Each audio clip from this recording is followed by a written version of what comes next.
Assalamualaikum warahmatullahi wabarakatuh. Kepada yang terhormat Bapak Dosen Hilman Rofi Azmi selaku dosen pengampu pengembangan pribadi konselor dan juga rekan-rekan yang saya cintai dan saya banggakan.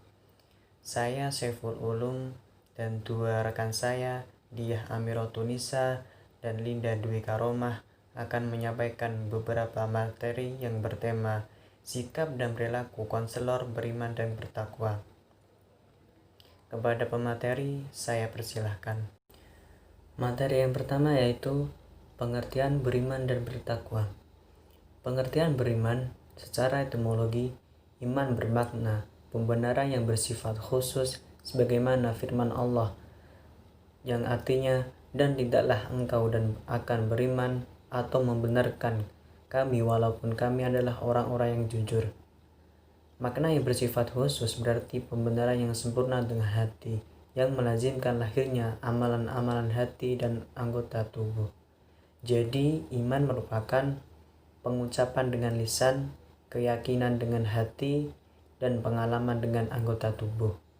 Dalam hadis diriwayatkan Ibnu Majah atau Broni, iman didefinisikan dengan keyakinan dalam hati, diikrarkan dengan lisan, dan diwujudkan dengan amal perbuatan, atau al-imanu aqdun bil qalbi wa iqrarun bil lisani wa a'malun bil arkan.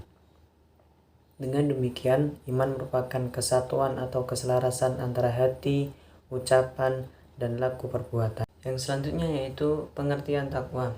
Menurut bahasa, takwa berasal dari bahasa Arab yang berarti memelihara diri dari siksaan Allah Subhanahu wa Ta'ala, yaitu dengan mengikuti segala perintahnya dan menjauhi segala larangannya, atau imtitsalu awamirillah wa ijtinabu nawahihim.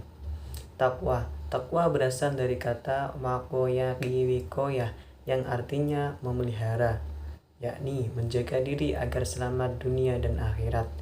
Kata wako juga bermakna melindungi sesuatu, yakni melindunginya dari berbagai hal yang membahayakan dan merugikan. Jadi, pengertian beriman dan bertakwa adalah mengakui dalam hati, mengucapkan dengan lisan, dan mengamalkan dalam amal perbuatan. Percaya dalam hati bahwa hanya Allah yang patut disembah, kemudian mengucapkan kalimat syahadat sebagai bukti keimanan, menjalankan apa yang diperintahkan Allah Subhanahu wa Ta'ala dan menjauhi apa yang dilarang oleh Allah Subhanahu wa Ta'ala. Oke, selanjutnya menjaga kualitas iman.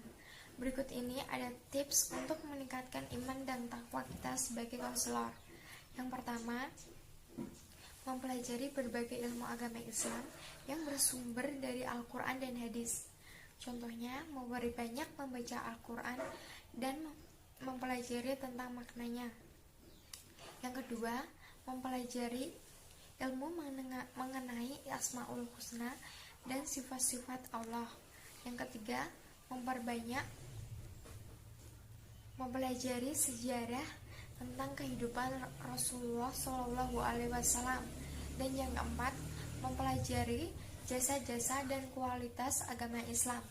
Yang kelima, mempelajari kehidupan orang-orang saleh seperti sahabat Rasulullah SAW dan murid-murid para sahabat.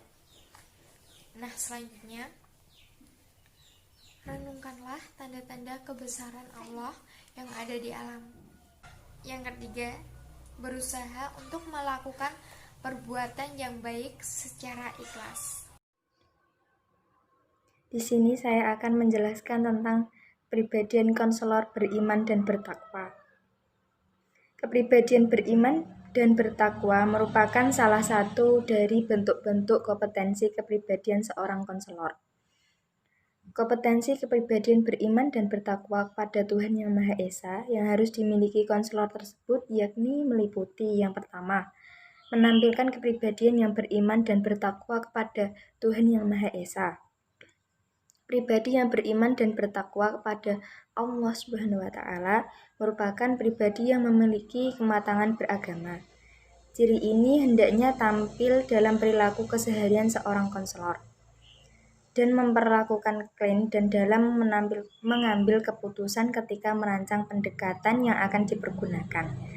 Ciri-ciri konselor yang memiliki kematangan dan kedewasaan pribadi adalah sebagai berikut. Yang pertama, memiliki pedoman hidup. Yang kedua, mampu melihat sesuatu secara objektif. Yang ketiga, mampu bertanggung jawab. Yang kedua yaitu konsisten dalam menjalankan kehidupan beragama dan toleran terhadap pemeluk agama lain. Konselor mesti konsisten dan disiplin menjalankan agama. Agama Islam mengandung 4 unsur, yaitu akidah, ibadah, muamalah, dan akhlak.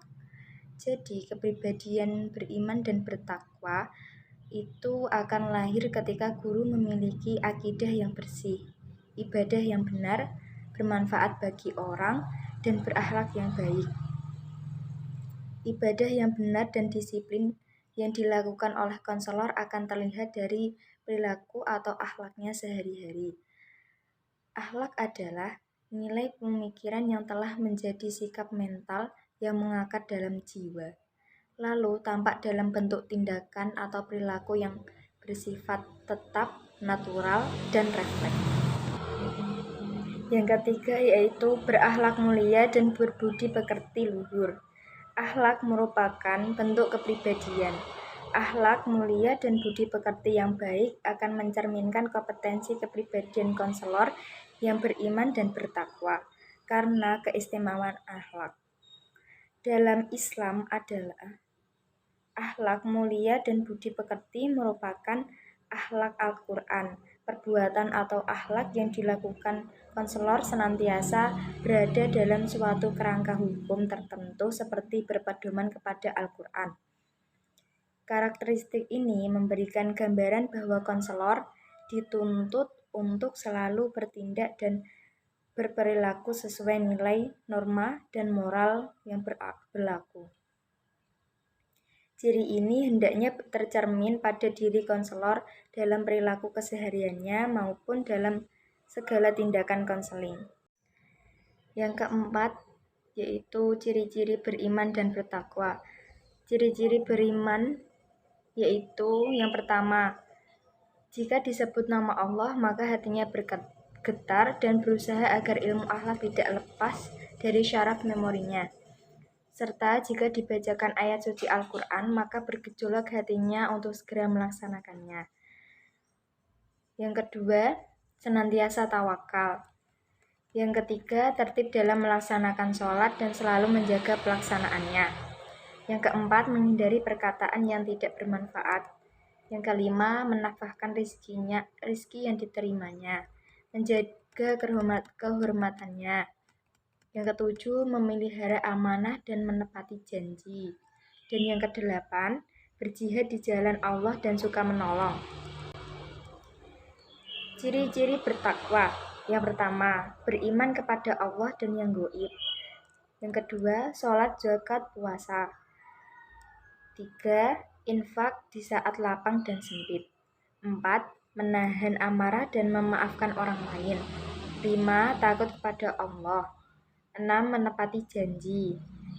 Yang ketujuh, berlaku lurus pada musuh ketika mereka pun melakukan hal yang sama. Yang kedelapan, bersabar dan menjadi pendukung kebenaran. Yang kesembilan, tidak meminta izin untuk tidak ikut berjihad. Yang kesepuluh, berdakwah agar terbebas dari dosa ahli maksiat.